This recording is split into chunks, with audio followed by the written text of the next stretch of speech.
ओम शांति। आज का वरदान है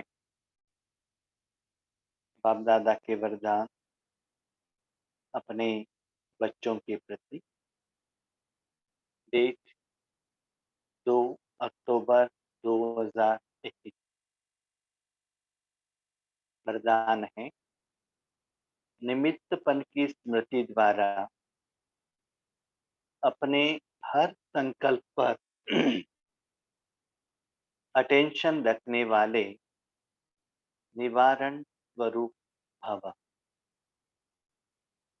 निमित्तपन की स्मृति द्वारा अपने हर संकल्प पर अटेंशन रखने वाले निवारण स्वरूप भव। हम सभी जानते हैं हम ईश्वरीय कार्य में, भगवान के कार्य में निमित्त हैं। हम लोगों को ये भी मालूम है जो हमारा सूक्ष्म कर्मेंद्रिय मन बुद्धि संस्कार है, उस द्वारा जो कर्म होता है वो कर्म का फल के लिए भी मैं ही जिम्मेदार।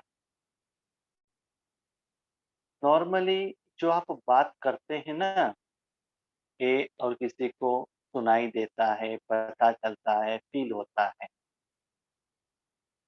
और स्थूल शरीर द्वारा चीजों द्वारा जो कर्म करते हो वो भी और किसी को दिखाई भी देता है, और उस कर्म का फल के लिए आप भी जिम्मेदार हो। लेकिन बाप दादा ने हम लोगों को इतना श्रेष्ठ बनाया है, हमें ये भी मालूम हो गया है कि सूक्ष्म कर्मेंद्रियों द्वारा हम लोग जो कर्म करते हैं उसका जो फलस्वरूप अच्छा या बुरा है उसके लिए भी मैं ही जिम्मेवार। तो अनुभवी होने के कारण जो कर्म का स्टार्टिंग स्टेज है, आत्मा मन के बिना कोई कर्म स्टार्ट नहीं कर सकता है। तो आपको जो चेकिंग है संकल्प से ही स्टार्ट करना है। मन के द्वारा ही आपका कर्म यथार्थ विधिवत ड्रामा के अनुसार हो रहा है या नहीं हो रहा है, आपको क्या करना है, चेक करना है। हम सभी जानते हैं कि हम संगम युग में हैं, तो सदा संगम युग में रहना पड़ेगा। तो हर कर्म भगवान से कराना पड़ेगा, क्योंकि आप निमित्त हो, you are only the instrument. तो वहां से स्टार्ट कीजिएगा। आपके मन में कर्म के जो स्टार्टिंग में संकल्प आ रहा है, ये बात समान है, भगवान का संकल्प है, विश्व कल्याणकारी है, निस्वार्थ भाव है, आत्मा का कनेक्टेड है, या उसमें कुछ विकारीपन एडेड है। तो टेस्टिंग आपको वहां से ही करना है, क्योंकि संकल्प ठीक हो गया तो आगे का वाणी और कर्म भी यथार्थ हो ही जाएगा। इसीलिए आपको क्या करना है, स्टार्टिंग से ही चेक करने का ज्ञान, विधि विधान हमें बाबा ने दिया है। के लिए निमित्तपन का स्मृति, मेरे द्वारा सुबह से हर कर्म जो बाबा कर रहा है वो भगवान ही करा रहा है करके वो फीलिंग, एहसास, अनुभव, क्योंकि लोगों को भगवान दिखाई नहीं देता है, आपका शरीर दिखाई देता है, आपका वाणी दिखाई देता है, उस द्वारा भगवान प्रत्यक्ष होते हैं। तो आत्मा के मन में क्या है, गुस्सा है मुख द्वारा पता चलता है, दुख है मुख द्वारा पता चलता है, आंखों के आंसू द्वारा पता चलता है। जब पंच विकार के साथ आप कनेक्ट होते हो, वो भावना लोगों को पता चलता है। रावण का जो विकार है लोगों तक, पंच तत्व तक फैला सकता है, हर संकल्प में ईश्वरीय सेवा होना चाहिए। वहां से चक्कर, क्योंकि हम लोगों को बाबा ने उस ईश्वरीय कार्य के लिए निमित्त बनाया है। सपोज आप निमित्त होकर थोड़ा भी कुछ गलती किया, श्रीमत के विरुद्ध चले, कुछ कारण आपने बताया, क्या करेंगे? आपको जो फॉलो करने वाले आपके साथी, आपके स्टूडेंट आपको ही फॉलो करेंगे। आपका गलती के कारण उन लोगों को रॉन्ग इंफॉर्मेशन चला जाता है। इसीलिए ईश्वरीय कार्य में कभी भी कुछ रीजन निमित्त आत्माओं को नहीं देना चाहिए। बाबा, कल लाइट लेट हो गया था ना, जर्नी कर रहे थे ना, इसीलिए मुझे अमृत वेले अटेंड करने को नहीं हुआ। No reason. कभी भी रात को नींद माना जर्नी किया करके ब्रेकफास्ट को अवॉइड करते हैं क्या? वो कुछ शरीर के लिए जो चाहिए वो कुछ भी अवॉइड नहीं करते हैं।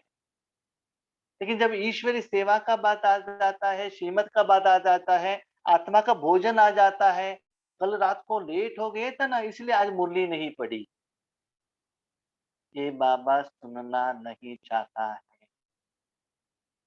जितना आप सेवा के लिए निमित्त हो, उतना ही आपके द्वारा कुछ भी गलती कर्म न हो, ये आपको संकल्प से ही, स्टार्टिंग मन से ही ठीक करना है। क्योंकि वो एक बार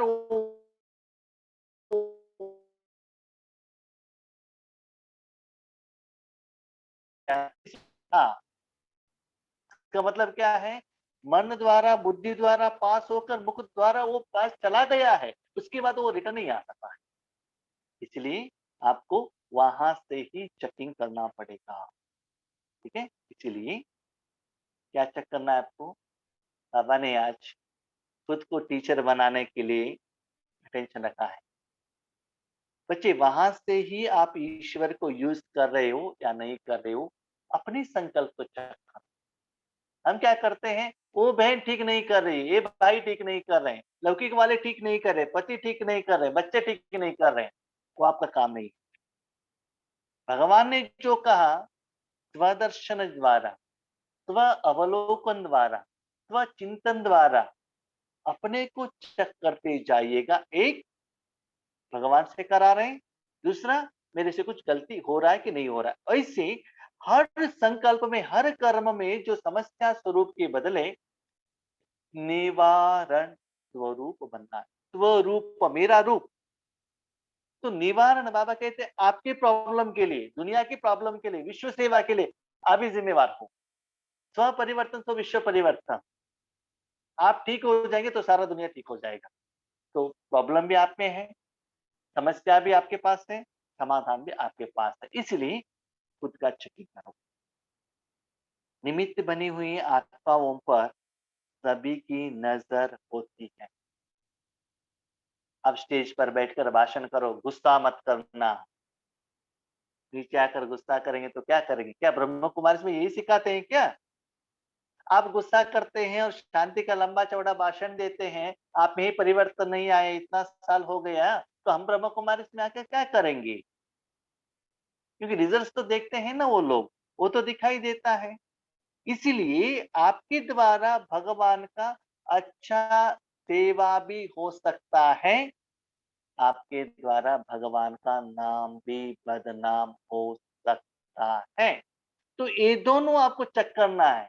हर संकल्प में मेरे द्वारा सेवा चल रही है या समस्या आ रहा है। तो सेवा नहीं हो रहा है, तो संकल्प से ही, स्टार्टिंग से आपको परिवर्तन करना है। इसलिए निमित्त बनने वालों को विशेष अपने हर संकल्प पर अटेंशन रखना पड़ेगा। वाचा तो बाद में हो गया, कर्मणा तो बाद में हो गया, संकल्प से ही। जैसे आप सोच लीजिए, नहीं मुझे किसी भी हालत में अमृत वेला अटेंड करना ही है, तो हो जाएगा। हमारा संकल्प में इतना शक्ति है, पावर है, बाबा का सहयोग मिलेगा। लेकिन चलता है, कोई नहीं देख रहा है, ऐसा आप में संकल्प आ गया तो समझ लिया अच्छा नींद आ जाएगा। अगर निमित्त बने हुए बच्चे भी कोई कारण सुनाते हैं, तो उनको फॉलो करने वाले भी अनेक कारण सुना देते हैं। आपने एक कारण सुनाया, तो वो अनेक कारण, क्योंकि गलती में जाने के लिए आप ही उनको रास्ता दे देते हैं। इसीलिए जितना आप दूसरों को लेसन सिखाने में, ज्ञान सिखाने में टीचर हो, उससे भी ज़्यादा खुद का टीचर बनो। अपनी कमियों को निकालो, क्योंकि आपका द्वारा भगवान प्रत्यक्ष होते हैं। अगर निमित्त बनने वालों में कोई कमी है, तो वह छिप नहीं सकती। इसलिए विशेष अपने संकल्प, वाणी और कर्म पर अटेंशन दे, निवारण स्वरूप बनो। आज बाबा का वरदान ये है, खुद का चेकिंग करो बच्चे। सुबह से शाम तक मेरे से कितना यथार्थ कर्म चल रहा है। जो बाबा ने उस दिन में टाइम टेबल दिया, मैं टाइमली पहुंचा है, डिसिप्लिन मेंटेन किया है, श्रीमत पर मैं अटेंड किया है, क्या मन को ऐसे ईश्वरी सेवा में बिजी रखा है, आत्मा रूप पर मैं देख रहा हूँ। तो बार बार बार बार क्या करो, उसको चेक करते जाइएगा। खुद के ऊपर हम क्या करते हैं, रेड पेन लगाकर आपने ठीक नहीं किया, एक ठीक नहीं किया। रेड पेन सिर्फ ड्रामा में एक के हाथ में है, एक परमात्मा, दूसरा है धर्मराज। बाकी सभी लोगों के पास बाबा ने ब्लू पेन ही दिखा है। और हर सेकंड हमारे जिंदगी में क्वेश्चन पेपर आता है, उसमें कितना अच्छा आप आंसर देते हो, उसके आधार पर उसमें आप पास और फेल हो सकते हो। उसमें भी जो निमित्त बने हुए लोगों के ऊपर ईश्वरी परिवार का, ईश्वरी स्टूडेंट का बहुत अटेंशन रहता है। ठीक है? ये सभी होने के बाद और एक अटेंशन खिंचवा रहे बाबा दोगन द्वारा। ज्ञानी तू आत्मा वह है जिसमें अपने गुण व विशेषताओं का भी अभिमान न हो। यथार्थ ज्ञानी किसको कहते हैं? जो अच्छा ज्ञान सुनाता है वो ज्ञानी नहीं, है ना? आज के स्लोगन के अनुसार जब बाबा के साथ आप कनेक्ट हो जाते हो, तभी आपकी जिंदगी में अच्छाई आता है। और 5000 सालों में आपको कुछ अच्छाई मिली है, इसका कारण संगम युग में उस आत्मा में बाबा ने भरा हुआ शक्ति और गुण है। और किसी का चीज को लेकर आप अनुभव करते हो, यूज करते हो, और उसके बाद अभिमान, अभी ये गुण के कारण मुझे रिस्पेक्ट देना चाहिए, तो गुण आपका है ही नहीं, विशेषता आपका है ही नहीं, उसका मालिक और कोई है, तो आपको क्यों आगे वाला रिस्पेक्ट दे? और किसी का चीज को लेकर आप पहन रहे हो, किसी का कपड़ा पहन रहे हो, किसी का गाड़ी लेकर जा रहे हो, किसी ने बनाया हो भोजन और किसी को खिला रहे हो, तो खाने वाला कहते हैं बहुत अच्छा भोजन है। हाँ हाँ हाँ, मैंने किया था। क्या किया आपने? सिर्फ वहां से लाकर यहाँ देने के लिए निमित्त बने। जो अच्छा हुआ, जिन्होंने बनाने वालों को जाकर पहुंचा दो ना, जैसे भोजन वहां से यहाँ लेकर आ गए वहां तक, बहन जी उन्होंने कहा भोजन अच्छा था, तो बाबा को उस रिपोर्ट दे दो ना, जो अच्छा है या बुरा है। एक बात तो सच है, भगवान जो कर्म करता है वो गलत हो ही नहीं सकता है। इसलिए ईश्वरीय कार्य के लिए निमित्त होने के बाद आपको मान, नाम, शान सभी आ जाता है, तब मैंने किया करके उस अभिमान को भी एक्सेप्ट नहीं करना चाहिए।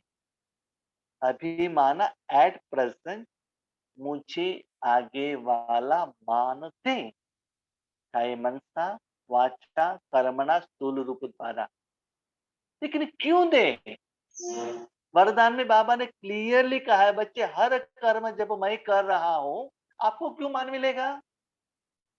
तो उसका फल स्वरूप ये है, कर्म सहित कर्म का फल भी आप त्याग करेंगे। कितना सुंदर बात है, कर्म का फल भी हम त्याग करेंगे, तो कितना हम निर्बंधन बन जाएंगे और जीवन मुक्त हो जाएगा। टेंशन ही नहीं। कर्म आपका है, कर्मेंद्रिय आपका है, कर्म का फल आपका है, मैं कौन हूं? इतना सुंदर बात। भगवान से कर्म करा के कर्म का फल का अनुभवी हूँ बस।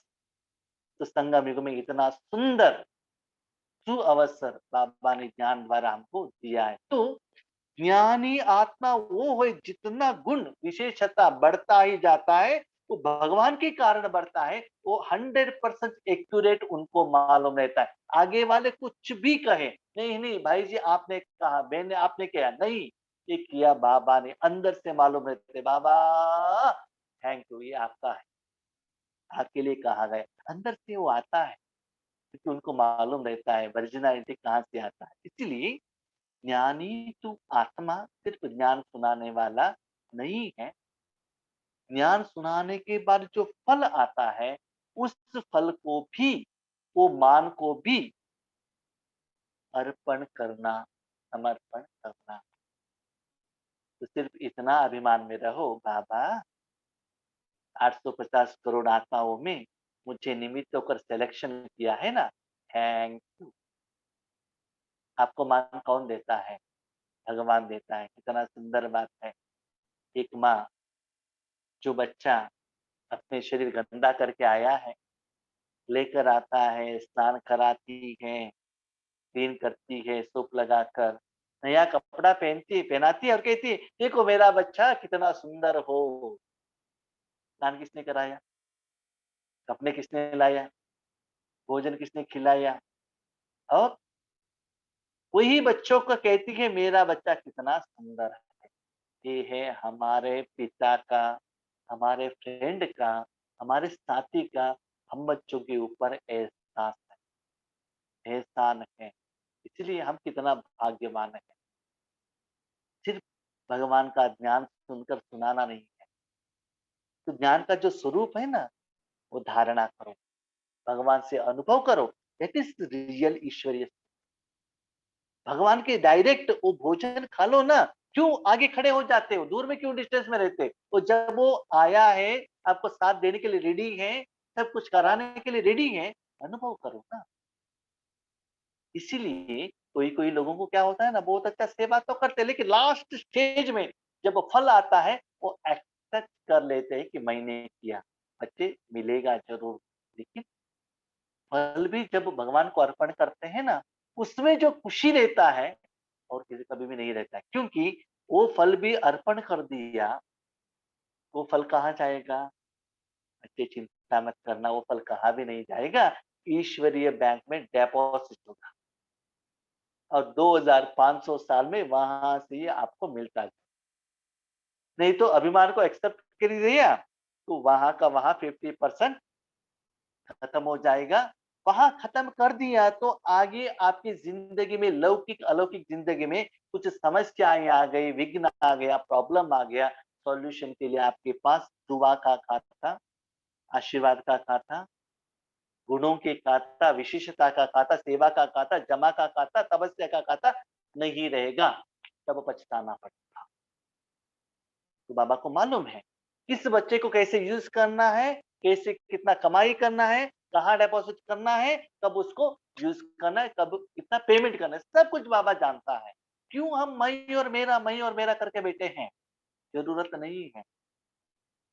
कि भगवान मिल गया तो सब कुछ भगवान के हवाले कर दो, अब निश्चिंत चक्रवर्ती बन जाओ।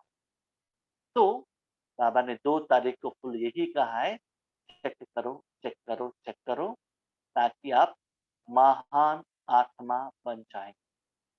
क्योंकि गांधी जयंती का दिन है, दुनिया में स्वच्छ भारत अभियान चलता है कि क्लीन करो।